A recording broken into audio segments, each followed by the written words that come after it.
Hello, Packers fans. Welcome into PackersNews.com. I'm Kassidy Hill. Sorry for the delay. We were unable to get this done last night like we had wanted to. Just craziness of the NFL draft sort of got in the way. But thank you for joining me today. I'm going to give people a few seconds to get in here. If you do have any questions, feel free to drop them in the comments. I'll get to them here as we're going along. But yeah, busy weekend, especially for the Green Bay Packers, who had 13 picks total. I believe that was a record for the franchise in the 7-round draft era.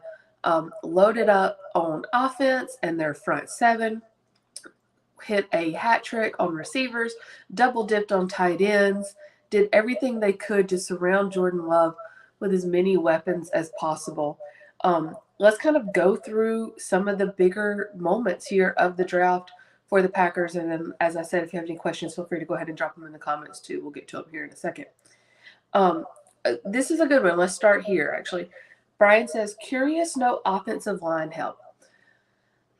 Yes, it makes sense. Offensive tackle is a position they definitely could have gone, especially considering you don't know how much longer David Bakhtiari will be with this team. I think he'll be here through 2023. That's not to alarm anyone. I don't think he's going anywhere right away. He'll be here for Jordan Love's first year. But other than that, will he be here the following year? And so I understand the need and the want to go ahead and get an offensive tackle right away, but this was not a great offensive tackle class. As our colleague Tom Silverstein said on the Green 19 podcast, which you can find the new episode of, Broderick Jones was really the only offensive tackle that's worth taking a shot on to make an impact right away. Anyone other than that, you're not quite sure what you're going to get. It's going to be a development stage, a development pick. And you need someone that can slide in behind David Bakhtiari, especially with his injury history, right away if needed. But it's important to remember the Packers will have 13 guys coming back in this unit. They loaded up on offensive line help last year. Zach Tom, Caleb Jones. I know there's more. Sean Runyon. Who else did they grab? They signed a new guy. So they're bringing back a ton of talent on offensive line, and they're bringing back a ton of young talent on offensive line. And so as much as you would want to go get a good offensive tackle in this draft, you didn't necessarily have to, especially when this was not a great class for that position. And so I completely understand the approach that Brian Gutekunst took there, especially because, again, that was something he feels like he addressed in last year's draft. So, it didn't necessarily have to be a draft in this year's draft. Let's see if we got some more questions in here. Okay. Linda says, what are the options if the Packers don't pick up Love's 5th-year option? Great question, Linda. So they have until Tuesday, I believe it is, at 3 p.m. Green Bay time to pick up Love's 5th-year option or not. Because he was a first-round pick, he has that 5th-year option. I don't think, and I asked Spoon and Ryan this on the podcast yesterday, is the fact that they have not picked it up yet, is that due to money or the fact that they haven't seen anything on the field? And they both answered right away, money.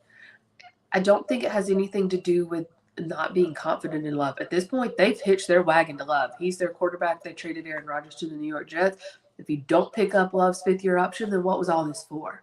You wasted a trade. You traded away a Hall of Fame quarterback. You've decided to rebuild your franchise, and then you're not going to pick up his 5th-year option. And for those that are wondering what we're talking about, just a little aside, Love is heading into his 4th year. When a guy who was a first-round pick ahead of his 4th year, teams have the option to go ahead and sign him for a 5th year. And if they don't, then he's available to be signed to any other team after that 4th year. And it can save money. But to do that, you will go ahead and have to promise the money. And so the thinking is that's why the Packers have not done so yet. Brian Gutekunst was asked on Saturday about picking up that 5th-year option and will it happen? Why hasn't it happened? And he essentially said there's still some things we have to figure out. Based on what he said, it seems like the things they need to figure out would be the money, and moving some money around, making some room here and there just to make that contract work. But again, as we said, that deadline is Tuesday, I believe, at 3 p.m. So we should know by then what the Packers will do with Jordan's 5th-year option. Nick says, should have gotten that wide receiver from Ohio State for number 13 pick. You're talking about JSN. I get it. I do. But you're looking at someone who has an injury history. You almost have to question, and I'm not saying this is true, I'm just playing devil's advocate. You almost have to question if he's a product of a system. Granted, Ohio State wide receivers have traditionally done very well when getting to the NFL. I can understand maybe wanting to take something that was a little more of a sure thing in Lukas Van Ness, especially because when you consider that is a position that they had to go before, and that this was a draft class, especially with wide receiver, that was still deep on day 2. And that, you especially with tight ends and wide receivers, you knew you could still get really quality talent on day 2. And the Packers have always found wide receiver gems in round 2 specifically. And maybe they did so again this year with Jaden Reed, and then the 2 tight ends they've taken as well. You had to have another edge rusher this year because you don't know how long Rashawn Gary is going to be out. There's very little depth elsewhere behind Rashawn Gary and Preston Smith. As much as wide receiver is a need and you need to surround Jordan Love with weapons, you could still do that on day 2 and get your money's worth. I can understand why they went after. I don't think it necessarily would have been a mistake to draft JSN at 13, but I can understand why they went Van Ness, if that makes sense. Let's see some other questions here.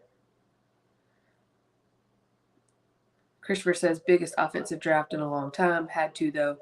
Yeah, like we said, they drafted 3 receivers, 2 tight ends. Matt LaFleur said he's never been a part of a draft like that. I mean, that's 5 pass catchers in total. That's huge, and you have to do that when you've got a new quarterback like Jordan Love, and your wide receiver core was essentially Christian Watson and Romeo Doubs, and your tight end core was Josiah DeGuara and Tyler Davis.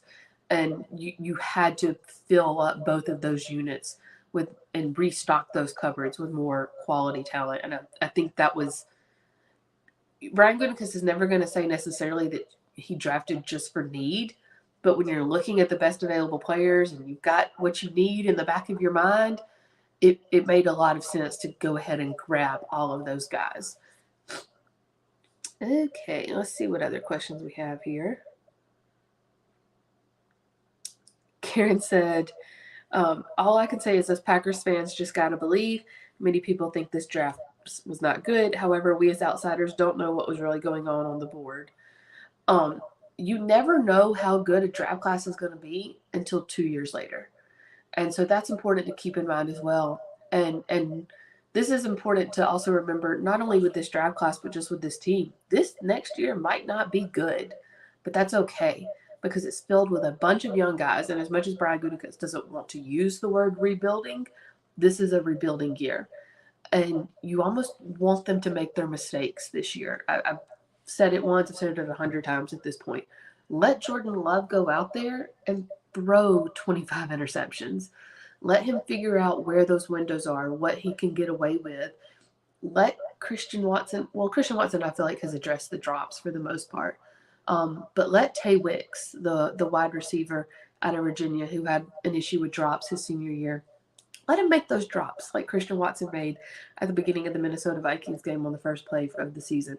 Let him make those drops. Let him figure out what he needs to do to adjust his body, to adjust his hands, and to adjust his eyes in the NFL against NFL corners. This is the year where you want them to all make those mistakes and get them out of their system before this team is really ready to start making a run again. That being said, I wouldn't be surprised at all if this team makes playoffs. And I don't think it's necessarily a strength of this team. I think it's more so the state of the division, even though I know the Lions are upcoming. I won't be surprised if this team makes the playoffs as a wild card. Okay, Randy asked, on a scale of 1 to 10, how good is Goody picking his new players in the draft? As our colleague Ryan Wood has reminded me multiple times, and as I said a minute ago, you can't grade a draft class right after the draft. You have to wait 2 years to do so. That being said, if you're looking at how Goody sort of navigated this draft, can't really find fault in anything he did. I'd give him an 8 for this draft, which may be higher than a lot of people would want, but he asked me the question, not y'all. But do let me know in the comments what you would grade Goody on a scale of 1 to 10 on how he handled this draft. Richard asked, do you think the Pack will win 10 games this year? Well, I just said I think they'll be a wild card, so that would probably require 10 games. That's pushing it. I could honestly see them going 8-9. You're not going to make the playoffs at 8-9. I could see them going 8-9. I won't be surprised if they win 10. They're going to lose a game they shouldn't lose. They're going to win a game they shouldn't win.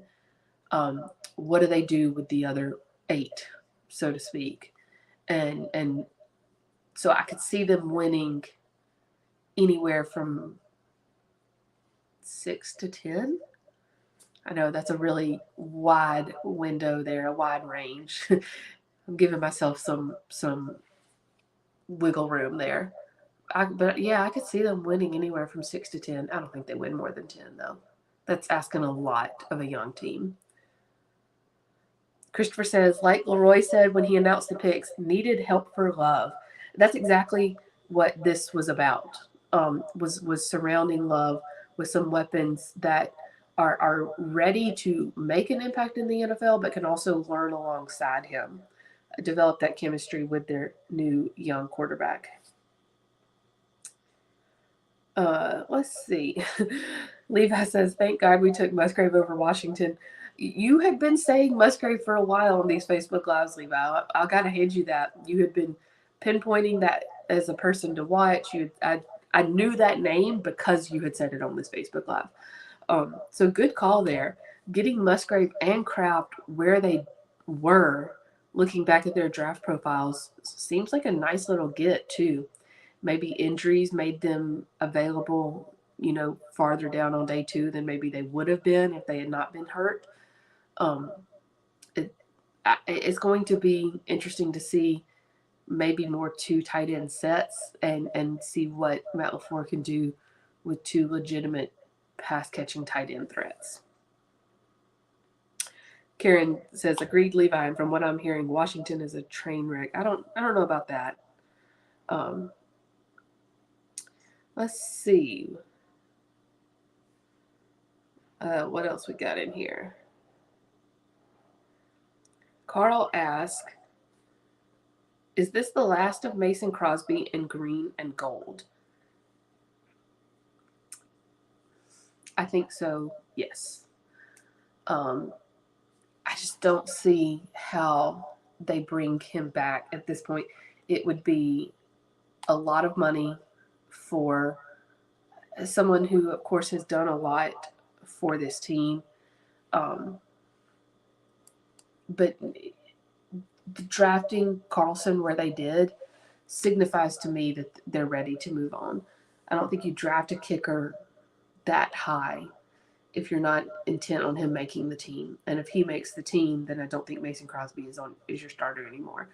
If you haven't listened to the new episode of the Green 19 podcast, Tom Silverstein says that he thinks that Crosby will still be kicking in the NFL this year. He just doesn't think it will be with the Packers.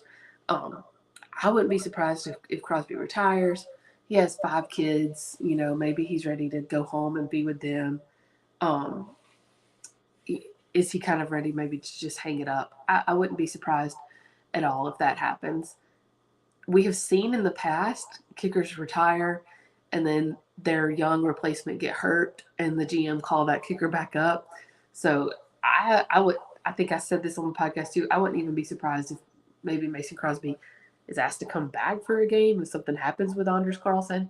But he may be too prideful for that. That being said, there are going to be concerns with Carlson, and justifiably so. His percentage once he drops back to 50 or beyond is 58%, I want to say. His overall career percentage is 71%. Those are not great numbers, especially coming out of college went into the NFL. However, it's important to remember he tore his ACL in 2021 and he kicked the entirety of 2022 with a brace on. It was on his plant leg, not his kicking leg, but still, that's a hindrance. Kicking at the combine was the first time he had taken that brace off in a year. So maybe that was where the Packers saw something in him and said, we can still work with this. He also, excuse me just one second. Sorry about that. He is also the younger brother of Daniel Carlson, who is the kicker for the Las Vegas Raiders and kicked under Rich Bisaccia. Daniel Carlson, it didn't start out hot when he came into the league, and it wasn't until he went to the Raiders that he sort of found his groove.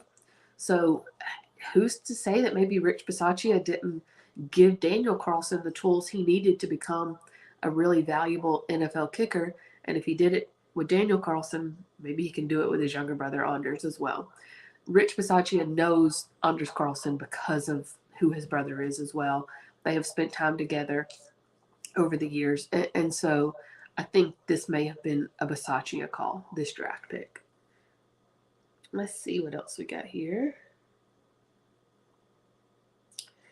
Christopher says, I think Matt Ryan would be a great veteran quarterback backup. Played for LaFleur before when he was quarterback coach in Atlanta. Not sure if the Pack would pull the trigger, but I think it's a good idea. I think that's a great idea, Christopher. Are you going to get him? Part of me wonders if Matt Ryan doesn't still think he can be a starter somewhere. I don't think he's quite ready to become the clipboard holder. And if he is, he might just decide to retire. He's made enough money. He's kind of made his legacy. Would he rather just retire? I think if he does do it, it would be as a favor to LaFleur. I think you still make the call because there are 3 quarterbacks on the roster now. Brian Gutekunst said last week they needed 3 quarterbacks. They got the 3rd one by drafting Sean Clifford in the 5th round out of Penn State. But Sean Clifford, both Brian Gutekunst and Matt LaFleur and the scouts that we spoke to, it almost seems to be that Sean Clifford was drafted more for what he can bring to the locker room and what he can do in practice, maybe on the scout team or with the reserves. I don't think they're depending on him to necessarily go in and win a game if something happens to Jordan Love. They do still have Danny Etling on the roster as well.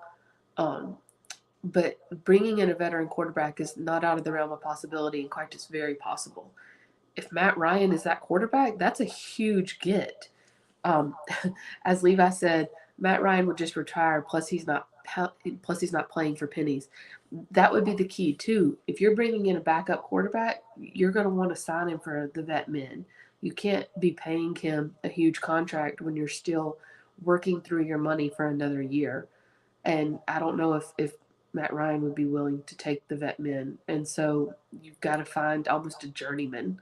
If you could find someone like Ryan Fitzpatrick, Chad Heaney, something like that, you've got to find a journeyman who's willing to come in and sort of be that steadying presence behind Jordan Love, be willing to sit behind Jordan Love and be there to take over if needed, and who would have the experience to essentially just game manage a game. Again, Matt Ryan would be a huge get in that aspect, but I just don't think he would do that. But I could be wrong. It wouldn't be the first time today. Let's see. Levi said, don't worry about a backup quarterback. If something happens to Love, just take for Williams. It's a plan. Linda asked, any chance of Amos coming back? Can they afford him? Brian Gutekunst was asked about that yesterday. And, because they drafted a safety, but it wasn't until the 7th round. And it was someone that had only played safety 1 year. Again, there were so many other strengths in this draft class. You didn't, as much as you need a safety, you don't want to draft a safety just for the sake of drafting one. Because if you were going to draft one, you need him to come in and be a starter. And there wasn't really a safety in this class other than Brian Branch. I really liked Sidney Brown out of Illinois. Brian Branch went at 40. 46, I want to say it is, because the Packers had 42 and 45, and then they traded back twice, and they picked at 50. And by the time they picked at 50, Brian Branch was gone. But he would have been there at 42 and 45. So I think he went 46 to the Detroit Lions. Him going to the Lions might come back and bite the Packers in the butt. But Brian Branch and maybe a couple of others were the only safeties in this class that were ready to start. And even then, they all had knocks against them. None of them are tailor-made day one NFL starters. And they would all be a little bit of a risk. So all that to say, I can understand not drafting a safety other than in the 7th round. Because of all that, I wouldn't be surprised if they try to bring Amos back. It would require him taking less money, which has probably been the holdup so far.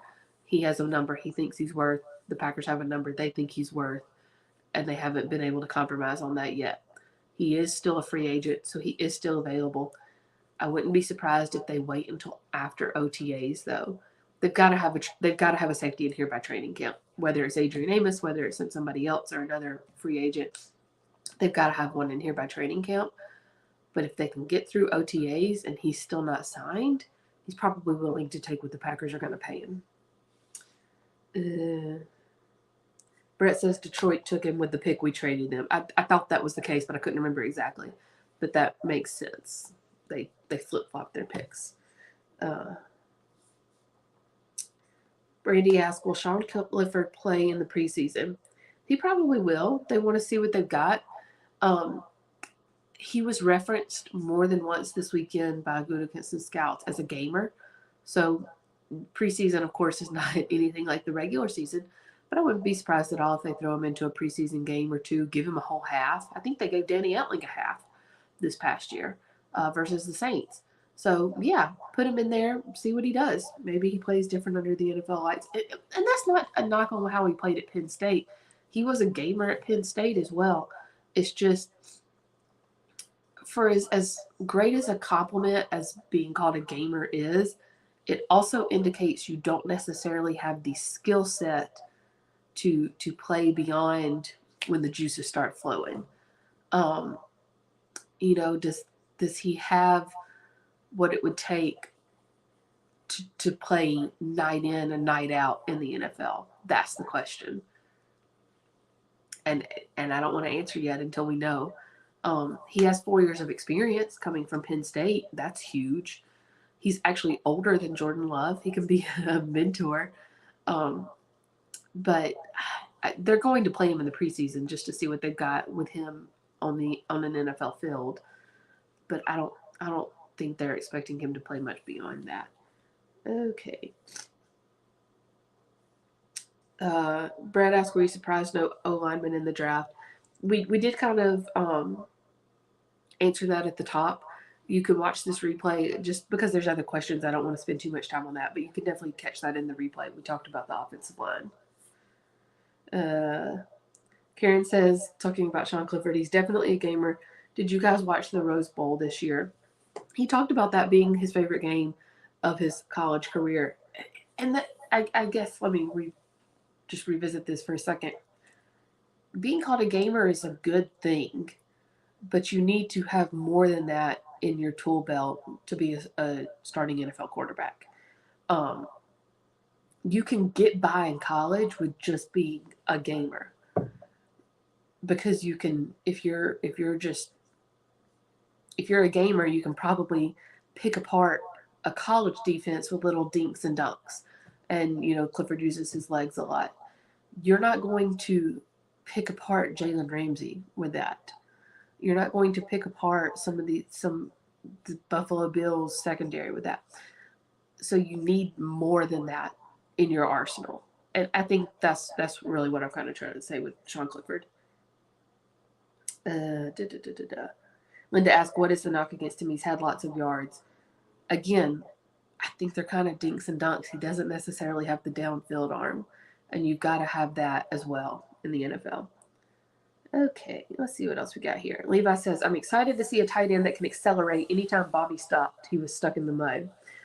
You all watched Bobby longer than I did, just since I came in 2021, right after he had torn his ACL. Was that an issue after the ACL tear, or was that always an issue? Because I think it was an issue for sure after the ACL tear. He talked about that being something he needed to work on, was planting and accelerating and being almost, a little scared at first when you get back on the field after the tear and needing to take a few hits to sort of get it out of your system. So was that always an issue is essentially what I'm asking. Let's see what else we got here. Sean Clifford did beat out Will Levis. It's why Will Levis transferred to Kentucky. So what are your thoughts on Carson Wentz as a backup veteran? Carson Wentz will be another great backup. I think it's the same thing as it was with Matt Ryan. Is he willing to do it for pennies? Probably not. Brian says the pass rush should be great this year. That was clearly a focus of this draft. You saw that the front seven get beefed up with pass rushers, with like bread in the blood pass rushers. A lot of guys that are fast. Asked Brian Gutekunst this yesterday, and he expounded on it and, essentially said, with the way offenses are run in the NFL now, having to negate the RPOs, you've got to have speed in that front seven. And they went after guys that are, maybe a little too big to be considered pure edge rushers, a little too small to be considered interior linemen, but they are all pass rushers, and you can move them around. They're all incredibly versatile. That's going to be exciting just to see. Again, it might be a year before you see them sort of really get going here, because they've got to develop moves that can get past an NFL offensive lineman. Reach into their toolbox and figure out what works, and maybe even create some brand new moves. But I think once you see this class, along with the young guys that are already there, I think, with Kingsley and Igbare, and who else? You've got the interior guys with Jonathan Ford and TJ Slayton. I think once you see that core group start to get their footing in the NFL, it could be a really, really exciting pass rush group.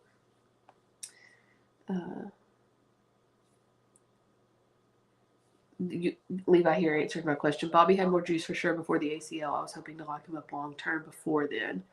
You almost have to wonder if that bit the Packers in the butt not doing so. Quinn says, it seems reasonable to have low expectations on tight ends considering the complexity of the learning curve. I completely agree. Matt LaFleur's offense, not the Matt LaFleur for Aaron Rodgers offense, but Matt LaFleur's offense leans a lot on tight ends, which is exciting, but it also means it might take them a little while to pick up that full playbook. Once they do, could the door be wide open? Could you see more of like a Shanahan type offense? Granted, Shanahan also uses a fullback pretty heavily, but you've got that in Josiah DeGora, who lined up as a fullback almost as much as he lined up as a tight end this past season. So I think it will, yes, take a while to learn all the ins and outs and the complexities of this playbook. But once they do, it could be a different offense than we've seen since Matt LaFleur has been here in Green Bay, which, to Levi's point, Rodgers never liked throwing over the middle, which hurt the tight ends' productions. I see the tight ends putting up bigger stats with Love. Yes, I think you're right. Brett says, with drafting a running back late, will we finally have a good third-string running back, or with Jones and Dillon, is it not needed? I don't think it's needed, but you want one there just for depth. I think the Packers have decent depth right now with Patrick Taylor and Tyler Goodson. But, drafting another running back, especially a cold weather running back like he is coming out of Central Michigan, never hurt. You might as well have him around just to see what he can do. As Karen said, yes, a running back is always needed. Let's see what else we got. Levi says, yes, I want to see more Goodson. They really, really liked Tyler Goodson coming out of last year's training camp and preseason, and justifiably so. He is a dynamic pass-catching back who needed to catch up to the NFL speed, but they're excited about him, and I can understand why. Will Dobbs be ready to go in regular season? Yes, he should be. Okay. Oh, wow. We've been going 30 minutes. I know there is a Game 7 on as well. I can see it in the TV behind me, so I'm not going to keep y'all for too much longer. As I said, do go watch and listen. You can watch on YouTube, listen on anywhere you get your podcast, that new episode of the Green 19 podcast. If you had some of the questions that you wanted to hear answered, I think we went through every position that was or wasn't drafted. So make sure you watch the replay of this Facebook Live episode, and you can catch some of those discussions about the offensive line at the top. And then we have continued wrap-up coverage for you of the 2023 NFL Draft on PackersNews.com. And I believe Tom Silverstein has the full list of UDFAs signed up as well. So check that out. Rookie minicamp should be this weekend. We haven't officially gotten the dates yet, but as soon as we do, we will let you know, and we will have coverage from that as well. Thanks so much, guys. We'll see